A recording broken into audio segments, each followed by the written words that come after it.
Mike and Dallas are not social distancing it right there. That's got to be, okay, there you go. Stay right there, Dallas.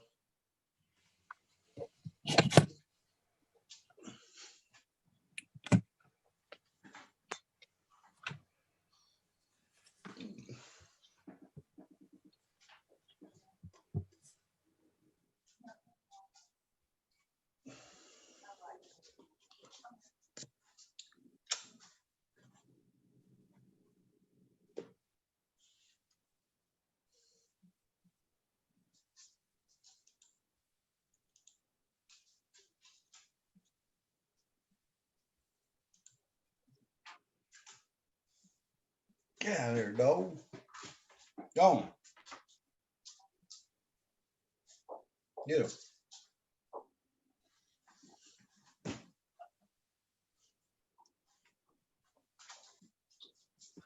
All right, I'm gonna go ahead and call this regular City of Newberry budget workshop of June 15th to order. I have one small change to the agenda as it has been published. I'd like to put in public comment before our first and only agenda item. We have some members of the public here in City Hall that like to say something to the dais. That's the only addition to the agenda that I have. Do I have a motion to approve the agenda with that change? So moved. I have a motion from Commissioner Martin. Do I have a second from Commissioner Coleman? Second. I have a second from Commissioner Coleman. And there we have Commissioner Farnsworth is joining us now. Commissioner Farnsworth, we're just at the approval of the agenda. There's been one small change to it. We put in an opportunity for public comment before our agenda item. There is a motion on the floor and it has been seconded. Commissioner Coleman, how vote ye? Aye. Commissioner Martin? That's an aye. Commissioner Farnsworth? Aye. Commissioner Norfleet? Aye. Motion passes unanimously. I would like to recognize we are still waiting for Commissioner McKinley to join us, but he'll jump right in as soon as he gets here. With that, we're going to go to public comment. The way I'm going to handle this, guys, I'm just going to turn my computer around and they're going to come up and speak using my computer. So give me 1 second to get that around. And if you'll just stand right up in front of that podium, sir. If that's what you would like to do, that's just fine. I'm just going to make sure if you can see yourself in that screen, that's perfect. And you can take down the mask. I'm more than 6 feet away from you so we can hear you loud and clear. Mayor Marlowe, we're trying to get 46 Southwest 46th Avenue paved. Most of it's been out there between 30, 55 years. And there's been several accidents out there because of the washboard when it's dusty and dry. Also that it takes in, the dust is so bad from the watermelon buses, tobacco buses, and the various big vehicles come through there. It creates such a dust, you can't even see a vehicle in front of you as far maybe as 10 to 15 foot, which is a death hazard. And I like to read this if I may. We are strongly requesting that 46th Avenue be paved. The Lime Rock 1 mile stretch of road is used daily by individual commuters, school buses, heavy farm equipment, and medical transport vehicles. It has become a main artery for the city of Newberry. With the addition of the new concert on Newberry Road, we can only expect that the transportation needs in this vicinity will increase drastically. The current estimate vehicular traffic on 46th Avenue is between 200 and 300 vehicles within a 24-hour period of time. This number exceeds traffic on the non-paved roads in the southwest area. Please see that we got the attached signatures on here. We have more coming. We just couldn't get them all together tonight. But I'd like to add a few things to this. Could you say your name for the record, sir? Milton McNeil, commonly known as MB McNeil, at 3908 Southwest 286th Street, Newberry. And as I say, there's been several wrecks on there, and we have to take and go the long way around on that road because of the condition of the road most of the time. And the repair on our front ends of our vehicles, not just our vehicles, because in a period of 5 years, I've had to do 2 trucks and 2 cars. Now, and other people also, front end ball joints, anything doing the structure of the front end. And no matter how slow you go, we go slow over that road. And I have people get behind me and they get irritated because I do go slow. And then they dust me out when they go by or anybody else. And there's a hazard again because you can't see anything. And it's just a hazard. And even the school buses, I know that the city maintenance on the Gainesville or Luttrell County rather has quite a maintenance because those roads are so rough. You know, those buses have a time limit to get there. And so I know that they beat those buses out. And we're all paying for them through our taxes. And we pay taxes out there each and every year. And so I think that we don't know if the county's going to be responsible, the city's going to be responsible, but something needs to be done with this, whether it's going to be a pavement or a chip and seal or whatever. But when they grade it, there's potholes already there. When they grade it, it just covers them up. Then it turns to dust. Next day, it's just as bad as it was the day before. And they're talking about coming in there with the graders and raking it and then grading it. But that doesn't do the good either because that lime rock has already got those holes so embedded in it and turned to soft holes that it won't hold up. All right. And I think that covers much of what we want to say, sir. Okay. Let me go to the commission real quick. Just bear with me while I flip this back around. And first, I just want to make sure that could everybody hear the gentleman and hear his concern? Okay. So, we have about 4 or 5 budget workshops that we'll schedule through the summer. At one of those budget workshops, we will specifically think about and look at road maintenance, road schedules, all of those kinds of things. I invited the citizens here tonight just to share their concerns with you so they could be in the back of your mind as we begin this budget workshop, and we could think about their concerns and their worries, throughout the entire budget season.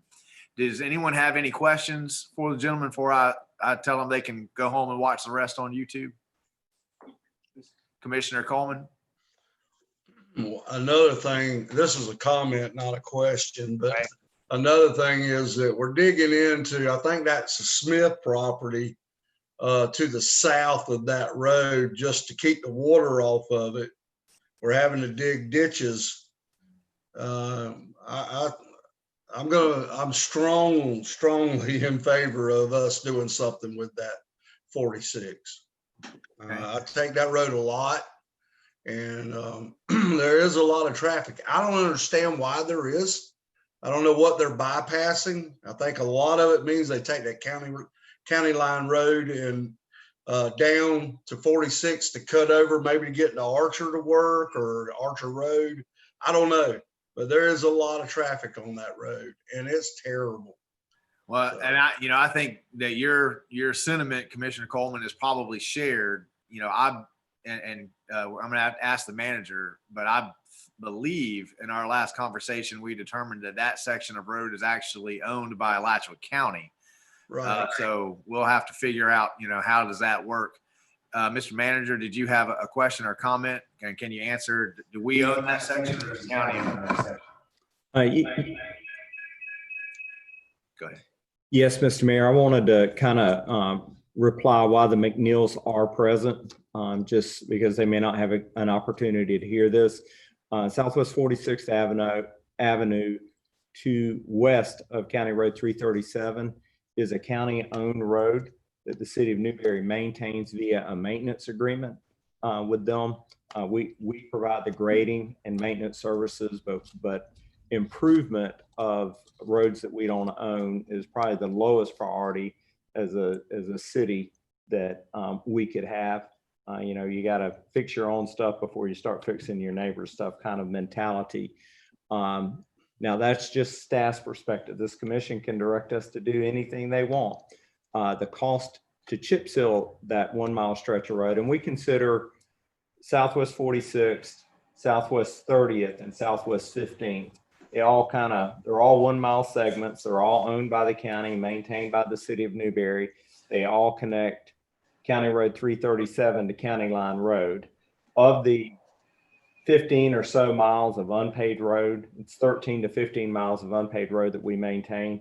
It actually has the lowest traffic counts. I haven't really distinguished between 46th and 30th, so I would accept that 46 is the most traveled of those three. But of the unpaved road inventory that we're currently maintaining, it has the lowest traffic counts, or those three have the lowest traffic counts, and would therefore skew towards the lower end of a priority spectrum. When our commission asks us to prioritize them, we would prioritize things by traffic count. So that's kind of where it sits. The cost to do a chip seal on that road would be $125,000. Cost to pave it would be about $500,000. The commission has asked us to put together a presentation. We expect to do that in July to come up with conceptual ways to improve those roads. We proposed to Alachua County a year ago that we split the cost of chip sealing between the city and the county. And if they would agree, we would accept ownership of the road. They did not agree to our proposal. It's not to say we couldn't repitch it to them again. And we may find that they're a more receptive audience. Some of the things that we're looking at for future funding options include a split between the city and the county, as well as assessments by adjacent property owners that live along the road, some sort of an annual assessment as a revenue stream to assist in the improvement costs for those for unpaved roads in our city limits. But hang on one second, sir, before you ask that question. I don't need to turn this way so the people at home can hear it. When we have the workshop where we talk about all this, we'll have presentations and PowerPoints. You'll be able to see it.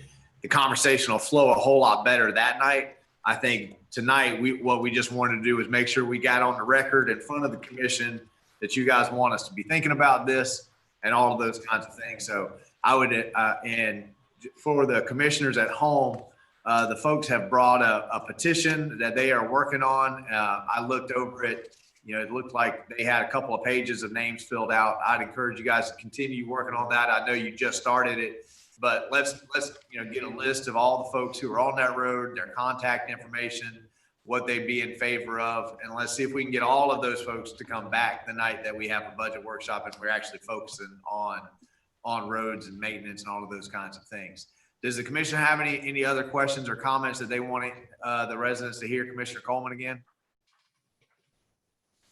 This was, Mayor, this is probably, I don't know if they can answer it, but how many parcels that hit that road?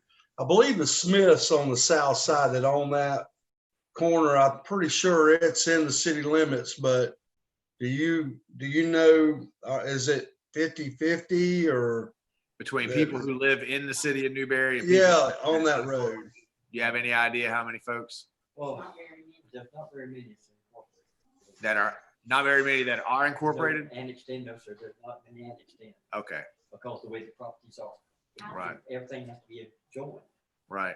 And if you're not touching one, you can't be annexed. Exactly. Right. Did we get them to annex in? That will certainly. And the question was, could we get the neighbors around them to annex in? And that will certainly, if you can do that and you can convince them to come in, that certainly makes it a whole lot easier for this board to expend taxpayer money on property that they don't own, because at least all the residents around it are our residents. So I would encourage you guys to take the petition, keep working on that, talk to your neighbors about petitioning in, and then just stay in touch with me, and I'll make sure I get in touch with you when we set that budget workshop where we'll have a larger, deeper conversation, go over some of the things the manager was saying, some of the things Commissioner Coleman was discussing, and we'll just make sure we stay in touch. All right. We appreciate it. Absolutely. One question I did want to ask, so. Okay. Hang on once. Let me just turn this so folks can see your question, and then we'll need to move on. We were talking about the maintenance of the road again, which doesn't balance out all the maintenance they have to do to that road. It's if you come out and grade it twice or 3 times a month, then you come put rock down, then grade again. Over a year's period of time or 5 years, which is going to balance out, which is going to be cheaper to seal it or continue put rock down and grading? And that's exactly the kind of information we'll get that night when we look at There's a it. balance there somewhere. And the other thing, let me get this around. So the other thing I would invite the residents to do is, I would be more than happy to go with you to the next county commission meeting where we can get on an agenda and stand with you and pitch that idea where if they pay for the chip seal, Newberry would take the road. And, maybe, we had offered a large program like that to them. They said no, but they certainly want us to take those roads. But maybe if you guys get a bunch together, we can make it happen. All right. All right. We'll let you know. All right. Thank you guys, and drive safe home. Don't feel like you need to stay here and watch the rest of it, but you're more than welcome to if you want to. Well, thank you very much. All You have right. a blessed day now. Thank you, sir. Take care. Okay. And with that, we'll move on to our agenda item, which is discussion of fiscal year 2020-21 budget. I believe the manager and Dallas are going to tag team. They may not look like they're 6 feet apart. That's an optical illusion.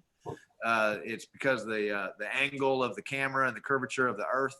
But they're in good shape. Go ahead, either Dallas or Mike.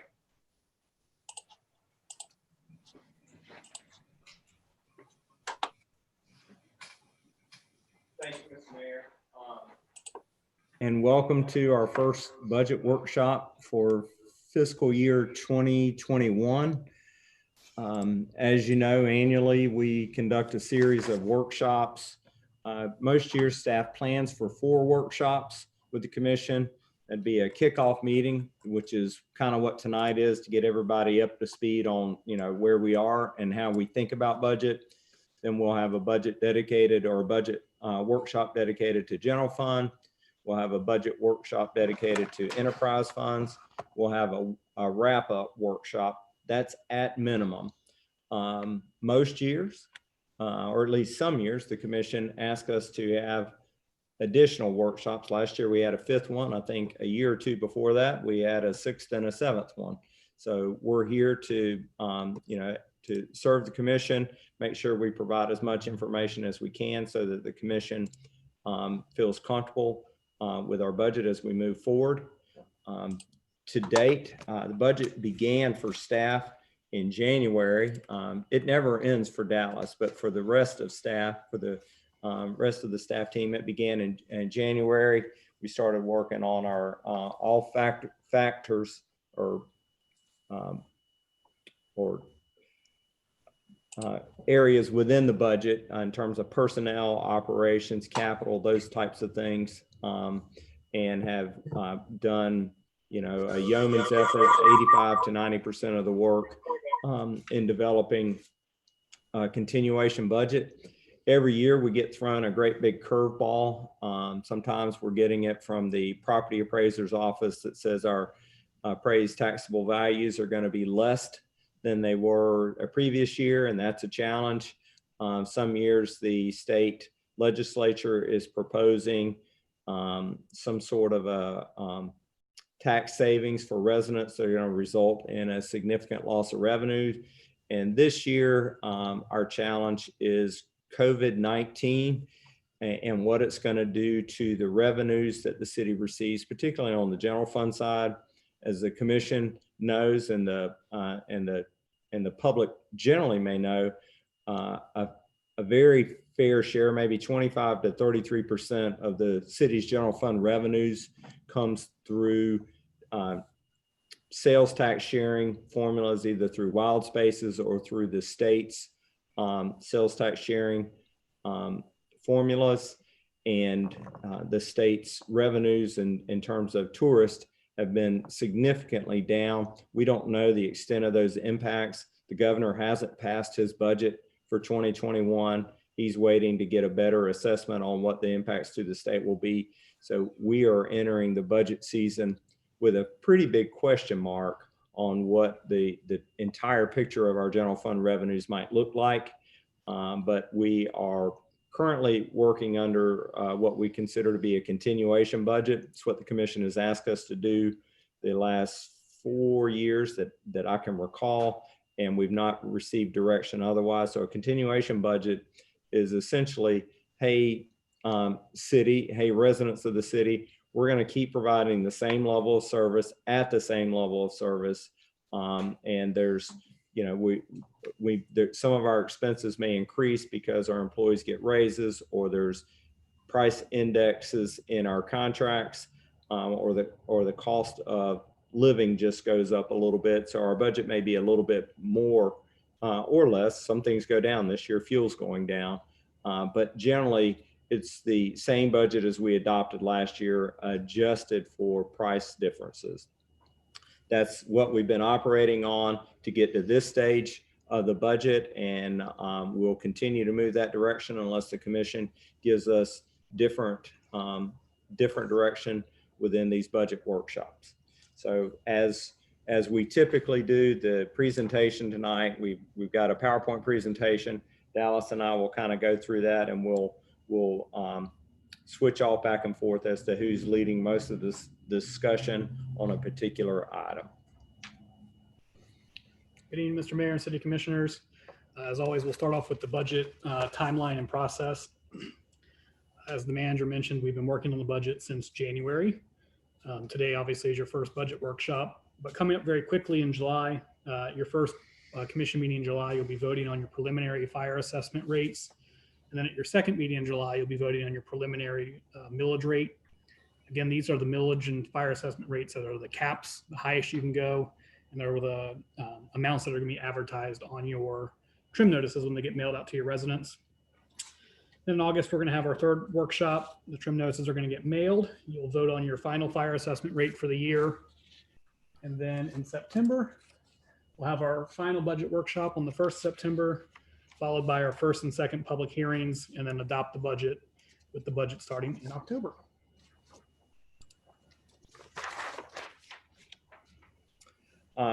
At this point of the presentation, we kind of go through the guidelines, the governing principles that we utilize to develop a policy. These have all been put in place to us by the City Commission just over the years, and we do discuss them from time to time. First bullet point is that we try to, within our budget, maintain a minimum of 2.5 months worth of operating reserves in all major funds. That's the general fund and our proprietary funds or utility funds. Within the general fund, that means that we would need 1.43 million. And we currently have that for, I guess it's about the second time now in the last 5 or 6 years. We've achieved that. The commission set that policy, I believe 4 years ago. We were well below it, but asked us to work towards it. They were putting aside, they had earmarked our contingency funds. Mike, if we don't spend our contingency funds, apply it to that reserve amount. And over the period of, I believe, about 3 years, we kind of got to that threshold. We've discussed several times with the commission that is an emergency reserve. And if the commission wants to begin saving money for these big projects like the ones we discussed earlier with the McNeils, that is money that we should think of accumulating above that 2.5 month operating reserve. So right now you can see that we have 1.46 million available, which is just slightly more than the 2.5 months worth. So that's our starting point. Looks to be about $30,000. Our starting point towards any of those projects that would be above and beyond those long-term projects, above and beyond the types of projects we try to buy off in 1 year with the 1 year's worth of revenues. Other guidelines and principles are that if we receive one-time revenues, they should be utilized for one-time expenses or placed in reserves, but not to a one-time revenue for an ongoing expenditure. We produce a balanced budget, and that's in compliance with Florida statute. Within our enterprise funds, you've heard this every time we present, to provide fair and equitable operating charges and fees. And within the last 5 years, we've made adjustments to all of those funds to try to be fair to our residential class and our commercial classes, and also try to make sure that folks on a fixed income truly pay their fair share and not subsidize others that utilize more. We have within our water department, we put in conservation rates. We've adjusted our customer charges, all in the name of trying to have a fair charge for our residents.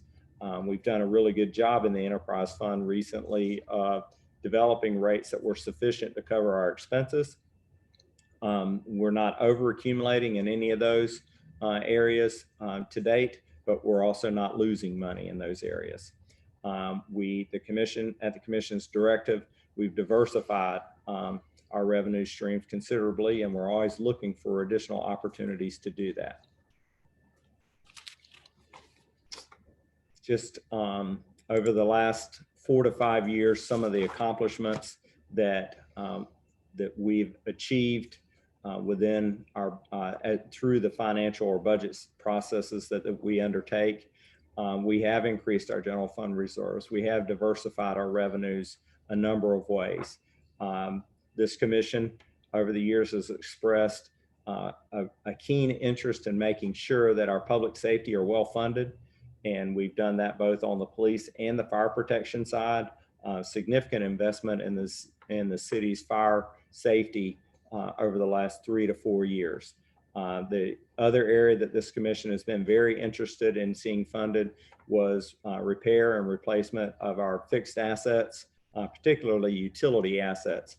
And you can't look through any portion of the city's operating areas and not see that commission directive in place in terms of infrastructure. Our wastewater infrastructure has undergone a significant overhaul in the last 5 years. We have touched on probably half of all of the city's lift station, which was a significant need. We focused on our treatment plants. We put in an entire new SCADA or communication system for our water and wastewater system. And then above and beyond O&M, or repair and replacement of existing assets, the commission voted to extend water main infrastructure and go get grant funding for wastewater system infrastructure east of town along State Road 26 to really give the city a shot in the arm for economic development purposes. We expect to realize that very shortly. We've got competitive rates. We did an analysis this time of the year last year that showed that the city of Newberry, with taxes, utilities, all the ways that citizens pay into local government, that we were the lowest cost community to live in within the Alachua County. Others may offer a lower millage rate or provide a lower level of service. But if you consider millage rate, assessments, and utility rates, Newberry is clearly the most cost-effective community to live in within Alachua County.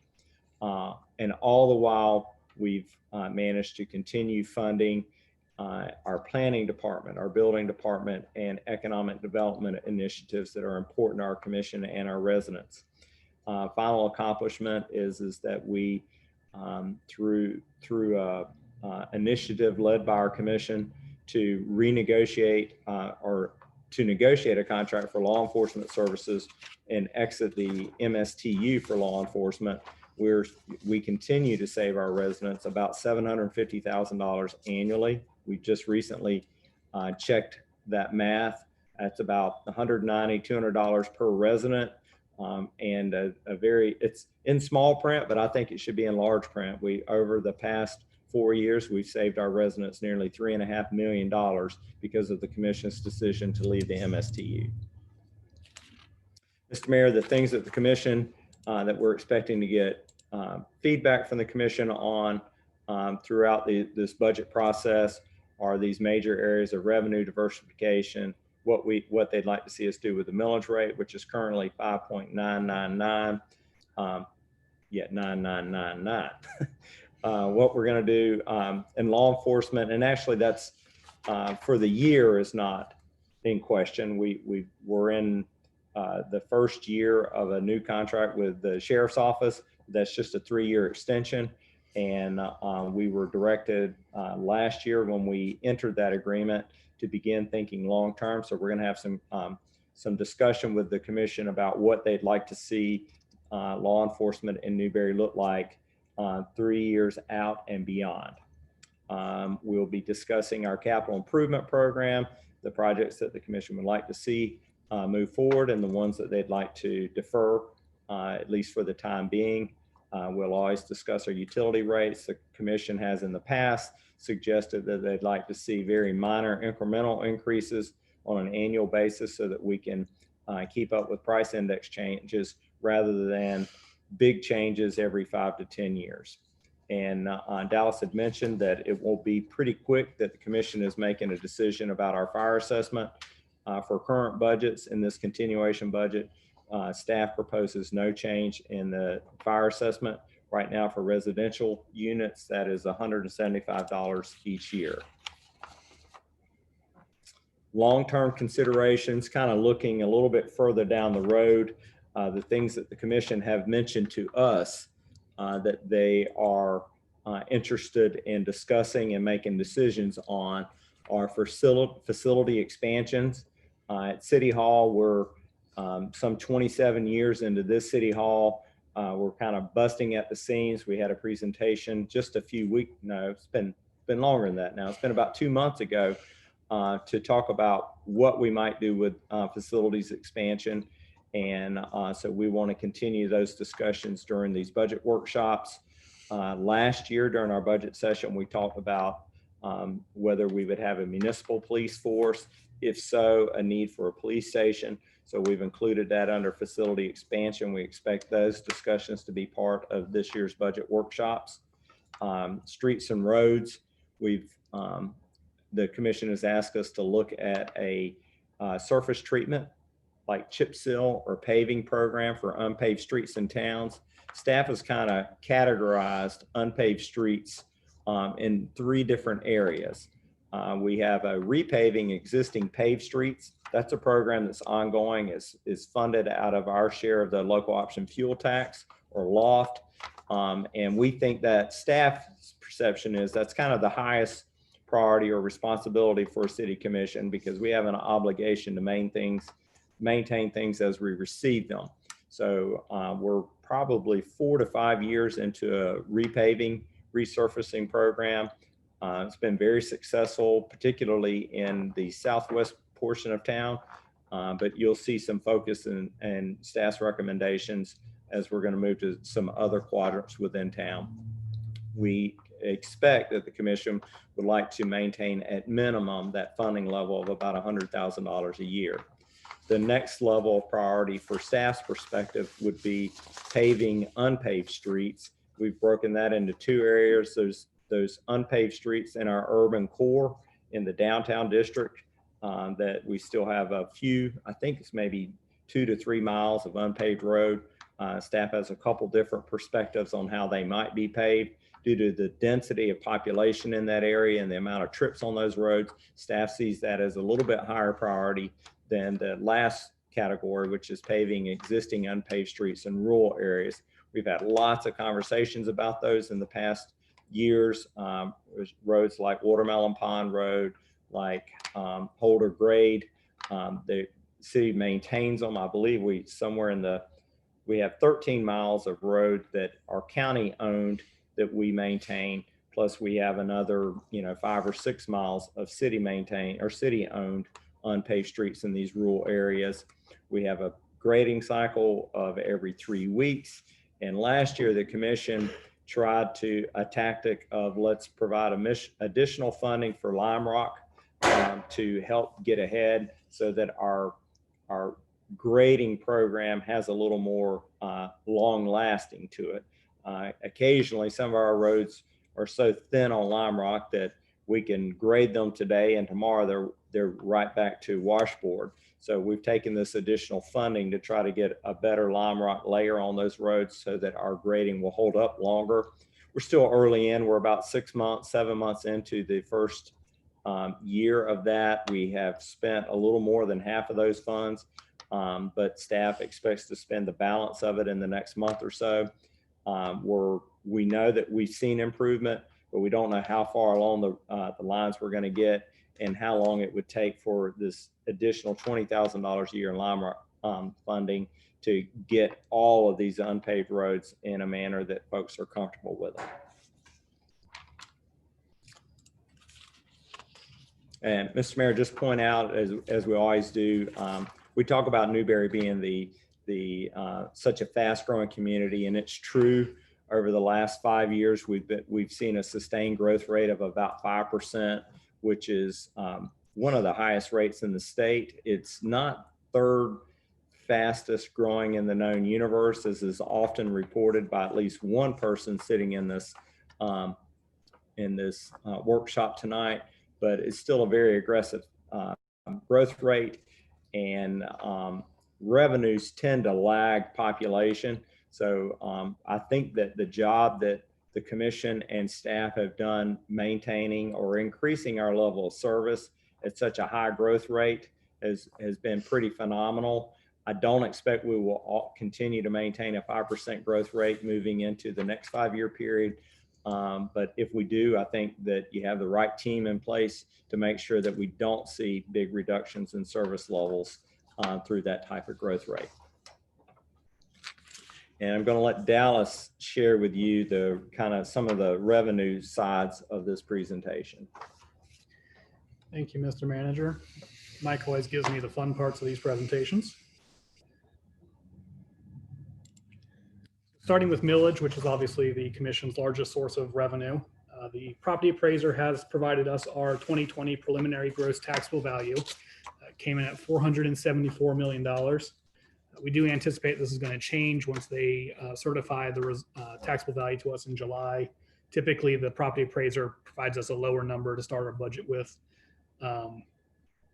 than we get in the end. So the 474 is about a 2% increase from last year's taxable value of $465 million. Based on those numbers, our current rollback rate is actually a roll-up rate to 6.1456 mils, which means to bring in the same amount of revenue as the commission did in the previous year, the commission would need to raise the millage rate. At this time, the budget's based off of 5.999. Like I said, we do anticipate changes once the property appraiser certifies the final values. This year in the city of Newberry, the average taxable value of a house is just shy of about $90,000, which equates to about $540 a year in property taxes. It does not include the fire assessment, but the city gets about $540 per residence. And then you have the chart on the bottom, which shows you the millage rate effects. If the commission chose to change the millage rate, the effects that would have on the city's revenue, as well as the effect on an average homeowner.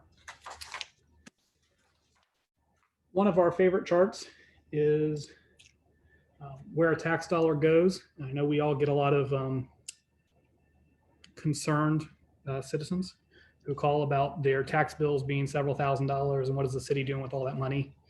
This is based off of the current year's tax bill.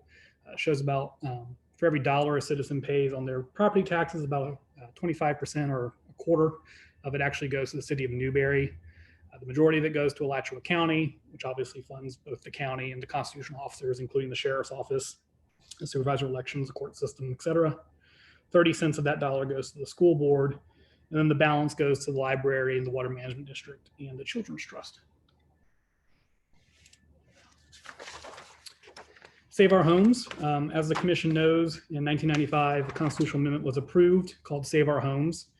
The Save Our Homes Amendment caps the amount of taxable value that a homestead property can increase every year to either 3% or the CPI, whichever is lower. This year, it is a cap of 2.3%, which means that regardless of what your value comes in of your home, the taxable value can only increase by 2.3%. And that amount is deferred and not taxable. There's a chart at the bottom that shows you how that actually works. And the numbers on this page are actually wrong. It says $33 million in Newberry is currently deferred. I actually just checked a little bit ago. It's actually $43 million in deferred value in our residents. There's about $261,000 in unrealized property taxes each year due to Save Our Homes. How much? 261. This chart shows you a distribution of the taxable property values in our residences. As you can see, the majority of our residential taxable property values are less than 100,000. with just about a third being over 100,000.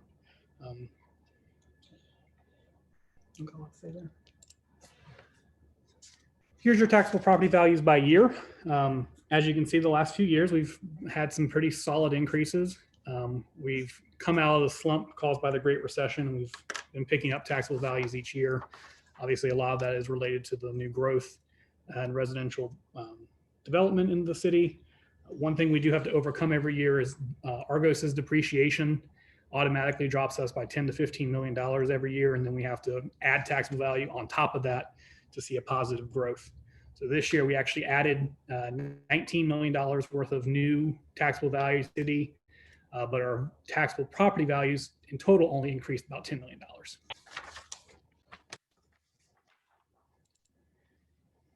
As we do every year, here's your millage rate comparison based off the current year's millage rates. We have all of the cities as well as the unincorporated county listed here, plus any other MSTUs or assessments they're in, and their total ranked from lowest to highest. City of Newberry, again, is right in the middle. I do want to point out that the difference between the lowest and the city is about 2.3 mils, but between Newberry and the highest is about 4.2. So while we're kind of in the middle, there's a tight squeeze there, tight range there between the middle tax leading authorities. Lost my mouse. Yeah. Well, we were talking about that earlier too, the difference. There was something that, the assessments. Never mind. Can we go back one slide, please? And the electric transfer, we like to put this up every year. You know, there was a while there where the electric transfer was a point of contention, which you can see in the kind of volatility that we had in the electric transfer for many years. Mr. Mayor? However, since 2016, the transfer has remained flat at a flat percent of your electric total revenues. We've not transferred a penny more or a penny less than has been adopted in the budget.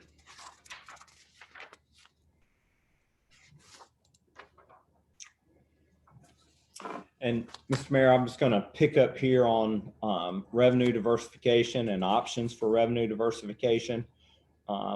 We have, as we mentioned previously, we have taken on some franchises for revenue diversification. The city uses the fire assessment as an opportunity for revenue diversification. And the commission charges us with identifying other opportunities for revenue diversification. So the two primary opportunities for revenue diversification are utility tax on water sales and special assessments. Would note that that City of Newberry is one of the only cities that don't, and don't accept this as staff advocating for it. It's just educating the commission and the public. We're one of the only cities that don't collect a utility tax on water sales. And if we did, the state legislature allows us to collect up to 10%. That would generate up to an additional 60 to 65,000 a year, which isn't going to make a tremendous difference on our bottom line and our budget. From a millage rate perspective, we would only be decreasing our millage rate, offsetting it by just a few mils or tenths of mils, not a few mils. Yeah, about just a little more than a tenth of a mil.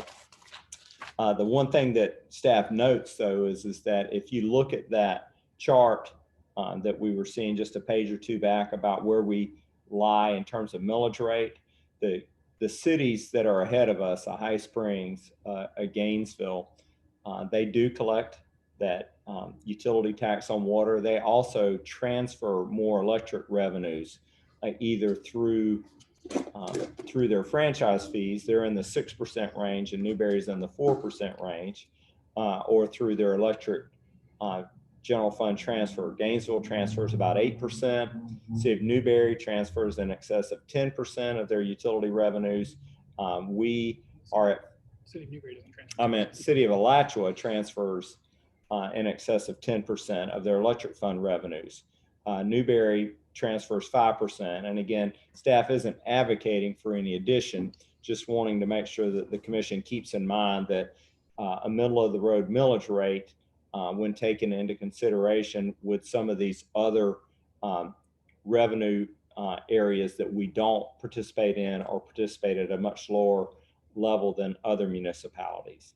Through special assessments, the first one you see there is fire protection.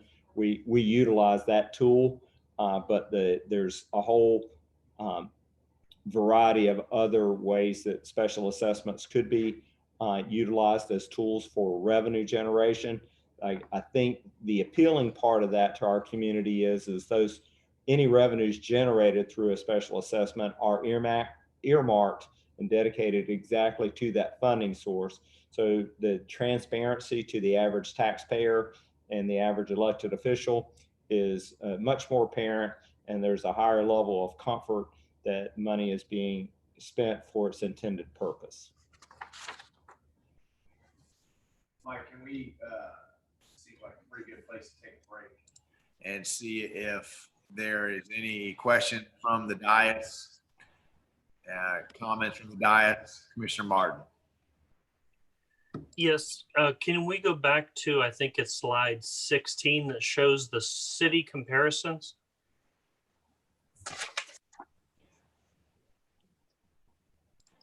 Just give us 1 second to get there and then share the screen back.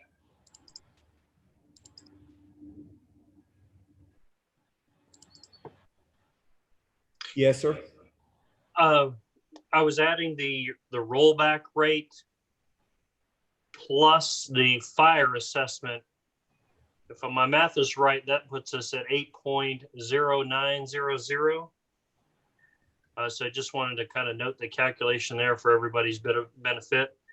And can we also go back one more slide showing the taxes generated on a millage basis? Maybe it's more than one. Okay. Nope, you were there. Yeah, okay.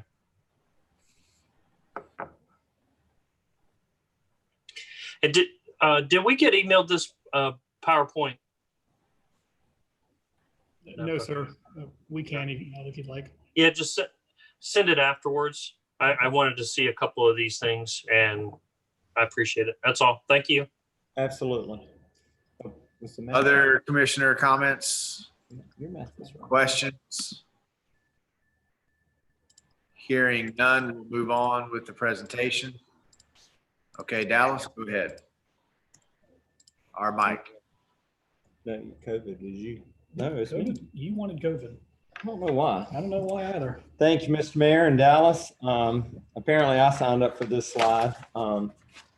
I probably just lost my mind, had momentary insanity, but because Dallas knows more about it than me. But as the first bullet point indicates, that we're still unsure of the total impact on our budget. I know that most recently I saw that the state had seen Almost $1 billion. almost $1 billion decrease in sales tax revenue since, I guess, in the last 3 months. Nope, for just March. Oh, just for March. Sorry, that's why you should be doing this slide. So we are not the lion's share of that $1 billion reduction, but we are a share of that. And so that the last number we have is for March. We expect the April number to be more significant than May. I think we were starting to rebound at some portion in May, so May may not be as bad as April or March, but we don't think we're coming out of it anytime soon based on projections. So we are unsure. We think we could see as much as a 25% reduction in sales tax revenue sharing, and we are eagerly awaiting more information from the state to help us fill in that part of the budget equation.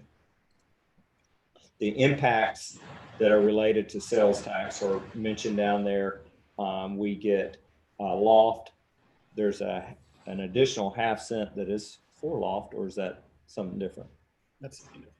Something We get different. ½ cent sales tax in addition to Yeah. loft. Okay, in addition to loft, we get a ½ cent sales tax, and then there's wild spaces funding that have been exceeding the conservative estimates. I think with this reduction in sales tax, particularly to Alachua County, we would expect to see a decrease in that area, particularly if UF does not offer live classes next year. If it's an online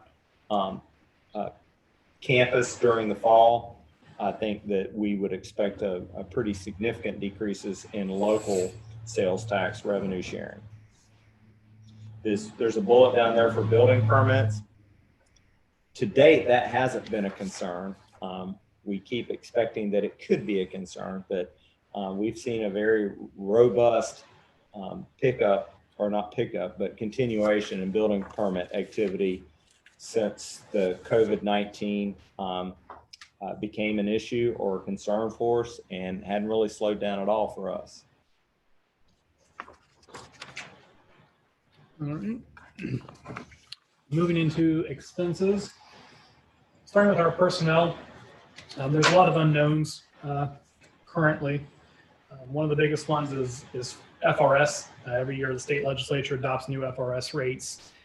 They don't go into effect until July after they're signed with the governor. However, the governor has yet to sign the FRS contribution bills yet. The ones that were passed by the state legislature do look very favorable to the city. A couple of decreases in some area, a couple of increases, but overall a net of no real impact to the city. So we're hopeful that he'll sign those bills. In terms of health insurance, we have absolutely no idea what's going to happen. We're budgeting right now for about a 15% increase as a worst case scenario. However, given COVID-19 and the impact it's had on the healthcare industry, we really don't know what health insurance rates are going to do this year. In terms of merit increases, the commission knows the commission's provided up to 4% merit increases for the last several years as part of your pay and performance plan. So we'd like to get feedback on whether the commission would be interested in offering those again this year. There are a couple of new positions that have been requested throughout the city by the different departments. Currently, none of these positions are being recommended, but they are still going through the process. And once the manager makes a recommendation, we'll have those for you in the budget workshops. And then, as always, we're going to look at our pay scales and our pay grids to make sure that we're in market and able to compete with other governments and other private industry to pay our employees appropriately. In your operating budgets, there's not a lot of changes. As the manager mentioned, this is mostly a continuation budget. There's very few, if any, service level enhancements. One of the big things we are facing this year is the law enforcement contract increase, which was budgeted for $170,000 increase this year. So starting off the budget this year, we had $170,000 that we had to overcome. Obviously, we did budget for that, but there's really nothing else going on in the operating budgets. New and improved. And in your capital improvement program, as always, we attempt to fund renewal and replacement of your existing infrastructure across all your departments and assets in terms of your CIP and plan for the future. So the manager is currently going through all the CIP requests to see what will be funded this year and what won't be funded. And then, as always, we split your CIP into two sections: renewal and replacement of your existing infrastructure, and then expansion and enhancements of new infrastructure.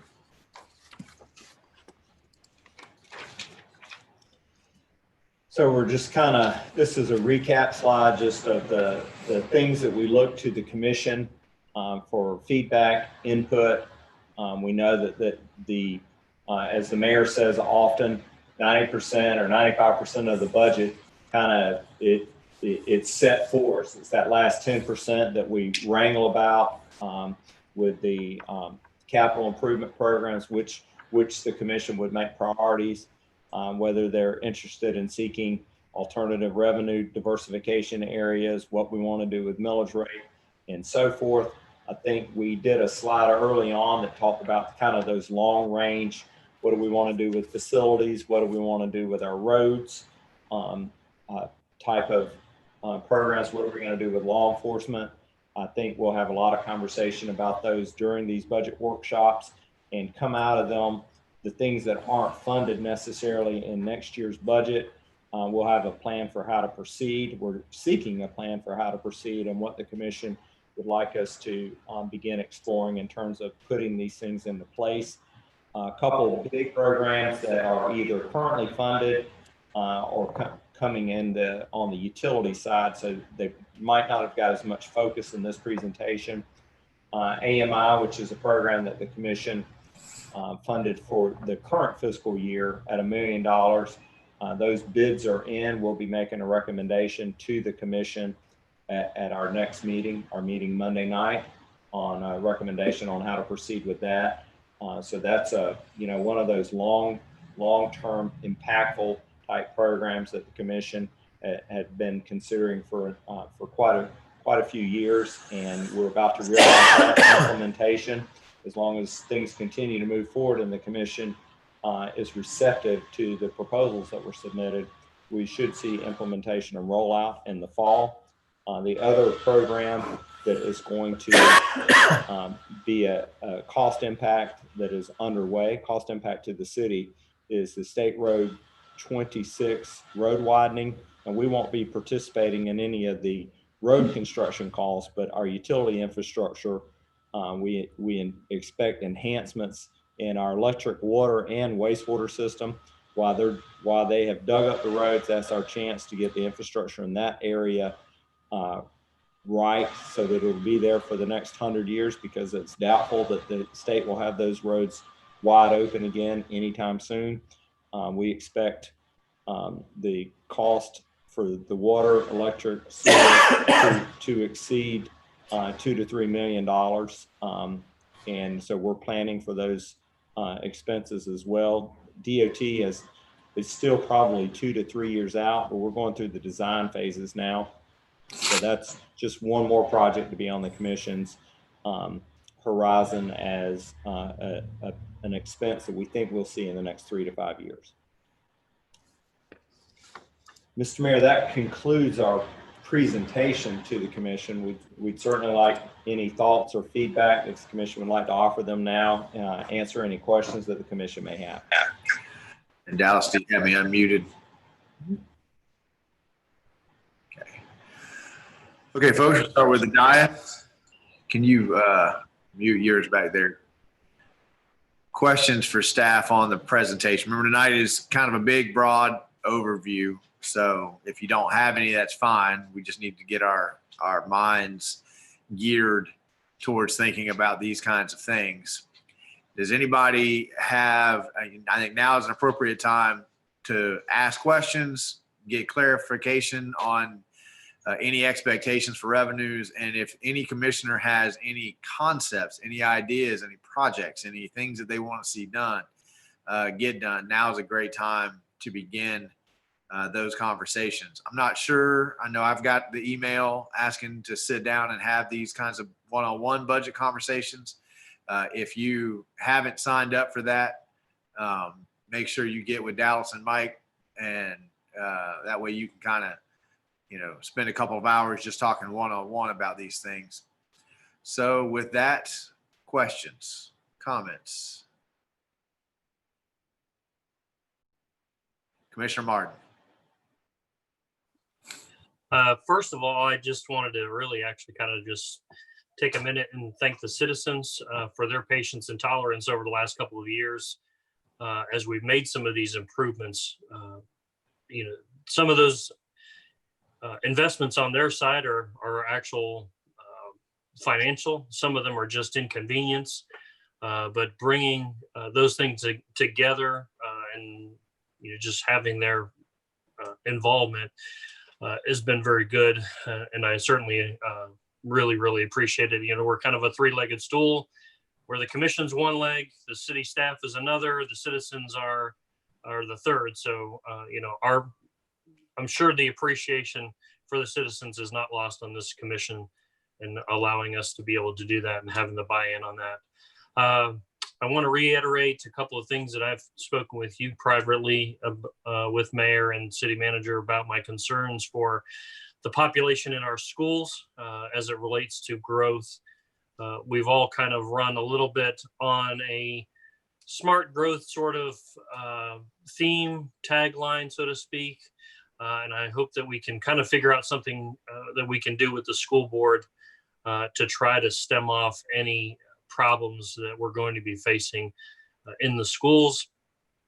Diversification wanted to talk on that. That was definitely an issue put forth by this commission just a few years ago, and several of the commissioners that are currently in place were on that train. And little did we know that this is how it was going to pan out to our benefit. So I want to just really kind of pat ourselves on the back a little bit for going in this direction. I think it has proven to be beneficial, and I certainly want to throw my support around continuing that kind of theme. It has helped us in little ways along the way, but it's certainly helping us potentially big time right here, because I'm not sure that the full weight measure of this whole economic upheaval has really been felt at this point, and probably may not be something that we feel for another 6 months or potentially a year, which is going to settle us right in the middle of the current budget that we're talking about. And then the last thing I wanted to touch on, which is sort of negative, but in a positive way.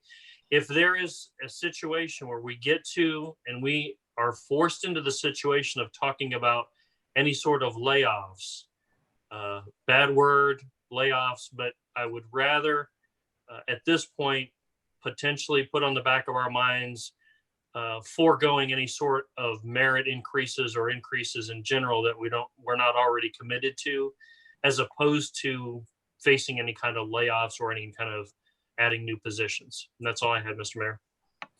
Thank you, Commissioner. Other commission comments, thoughts? Commissioner Norfleet and Commissioner McKinley, I can't see you. So if you guys have one, you're going to have to push that little hand symbol there at the bottom to let me know that you're trying to get in. I'm not sure if we have you muted or not. Are they muted, Dallas? They are muted, but they're not trying to get in. Oh, who is that, Commissioner M? Is that another Commissioner Martin? Commissioner Martin's here twice. Oh, Commissioner Martin, you're here twice. Okay. I was trying to, my phone has a better camera than my laptop, so I was trying to watch on my camera, but the PowerPoint is about the size of a postage stamp. Yeah. Well, we don't need to belabor the point if everybody's ready to just kind of go back with those thoughts. I would tend to echo the concerns going into this year. We don't know what the COVID impact is going to be financially on us. I think that we may not really know, like Commissioner Martin said, for a few more months. So I think it's good to have those considerations in the background of our brain as we move forward. So if there are no questions, there are no comments from the dais, we'll move to comments from the city manager. Mr. Mayor, just only comment is that We have a city commission meeting scheduled for next Monday night. And we plan on that meeting to be live at City Hall. Unless there's an objection from the commission. We are going to be able to fit staff and the commission in the chambers. We'll use social distancing so that the dais will appear larger than typical. And then we will calculate the remaining capacity of the room that conforms with the governor's guidelines for how to space people in a building. And we will allow the general public to attend on a first come, first served basis. Beyond that, since we can't make exceptions for all of the public that might like to attend, we will continue to offer the Zoom platform as an opportunity for people to comment on issues. So we'll still reach out to people for comment on issues via the Zoom platform. Whereas when we go back to completely normal, people will be watching on YouTube, but they can't necessarily call in to comment. But we think at our next city commission meeting, we're going to be able to kind of start headed in the right direction of back to normal. That concludes my comments, Mr. Mayor. Thank you. And I would echo that any commissioner who is not quite ready to come back live, you can still Zoom in. And certainly, I would encourage the manager to allow any staff member who doesn't feel like they want to expose themselves to be able to Zoom in for their part.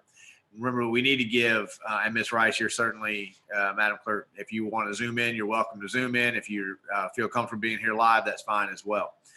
And we need to give preferential treatment to in-house seating to anyone who's on the agenda. So if someone's on the agenda, they need to make a presentation and they're here, then we'll need to make sure that we can get them in. But we do have some municipalities around us that are beginning to go back to live meetings. I think we can do it safely. So we're ready to start efforting in that direction. Commissioner comments. I don't think we have an attorney here with us, so I'm gonna, Madam Clerk, do you have any comments? Well, you don't have audio, so I guess not. Do you have audio? Okay. You can make your comments on Monday's meeting. I'm good. Oh, you do have audio. Okay. Do. All right. No comment. Thank you, ma'am. Commissioner Coleman, any comments?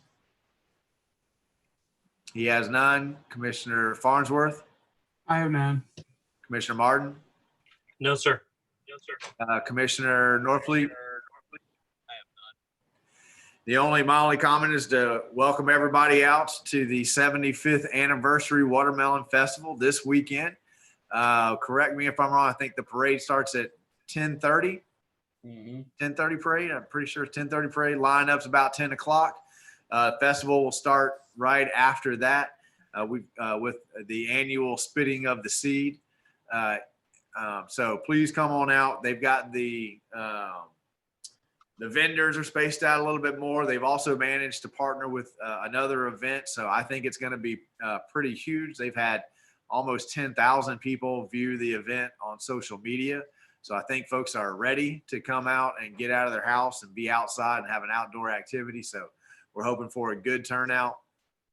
I want to thank everybody, the commissioners who were able to make it, the businesses that were able to sponsor it, the parents that did all the work to put it on. We had a tremendous hometown graduation ceremony for our graduating class of 2020 this past Saturday. It really was well done, well attended. If you haven't seen the TV 20 story on it, I thought they did a great job, and I want to thank them for covering Newberry like that. So now, Dallas, could you put our telephone number up? If there's any members of the public who have any comments on the presentation that they listened to tonight or anything else that they want to bring up, we've got about a 30-second delay between our conversation here and YouTube. While we're waiting on that 30-second delay, you should be seeing a phone number come up on your screen. Just call that phone number. We'll get you into the meeting. Once you're in the meeting, at the bottom of your screen, you'll see a little hand symbol there. Just click on that. That'll let us know that you have a question or a comment. Give a couple more seconds here. And while I'm doing that, I forgot one comment. Our Main Street is running a contest. They have a flyer going around on social media. If you spend over $100 between all of the participating businesses in downtown Newberry, I think the closing date is the 28th of this month, then you'll be in the running. So go support our local businesses. They're opening up slowly and safely, and they need your support. So please get out there and help them get back and recuperate some of that lost revenue. Dallas, do we have anybody with their hand up? Okay. Ladies and gentlemen, we don't have any public comment. We have officially begun our budget season.